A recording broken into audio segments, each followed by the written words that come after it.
Delhi liquor scam లో ప్రమేయం ఉన్న ఎమ్మెల్సీ కవితను వెంటనే అరెస్ట్ చేయాలంటూ ట్యాంక్ బండ్ అంబేద్కర్ విగ్రహం ముందు తెలంగాణ విద్యార్థి జేఏసీ, తెలంగాణ దళిత ప్రజా సంఘాలు ఆందోళన చేపట్టాయి. సిబిఐ వెంటనే విచారణ జరిపి నిజానిజాలు నిగ్గు తేల్చాలని డిమాండ్ చేశారు. తెలంగాణ రాకముందు కిరాయి ఇంట్లో ఉన్న కవితకు ఇప్పుడు వేల కోట్ల ఆస్తులు ఎక్కడి నుండి వచ్చాయని ప్రశ్నించారు.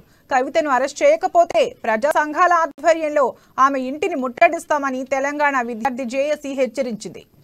మరి ముఖ్యమంత్రి బిడ్డను వెంటనే అరెస్టు చేయాలని డిమాండ్ తోటి ఈ ధర్నా చేయడం జరిగింది. అంబేద్కర్ సాక్షిగా సారా లిక్కర్ కేసులో మరి వేల కోట్ల కుంభకోణాన్ని మరి స్కామ్ లో దొరికిన తెలంగాణ ముఖ్యమంత్రి కల్వకుట్ల చంద్రశేఖరరావు బిడ్డ అయిన మరి ఎమ్మెల్సీ అయి ఒక అధికార పదవిలో ఉండి మరి వేల కోట్ల కుంభకోణాన్ని చేసి ఇవాళ తెలంగాణ ప్రజలే చాలా సిగ్గు తలవసుకునే పరిస్థితి దిగజారింది.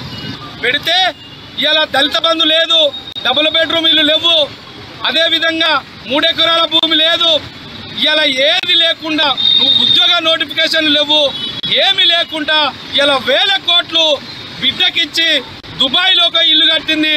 ఇలా తెలంగాణ రాకముందుకు ఒక కిరాయి ఇంట్లో ఉన్నది కవిత. లిక్కర్ స్కామ్ లో దొరికినటువంటి కవిత వెంటనే అరెస్ట్ చేయాలని మా యొక్క ప్రధాన డిమాండ్. దళితుల యొక్క దాన మాన ప్రాణాలను అన్నింటి కూడా దౌర్జన్యంగా ఆక్రమిస్తున్నటువంటి కవితని ఈ టీఆర్ఎస్ ప్రభుత్వాన్ని మేము ఎండగడుతున్నాం.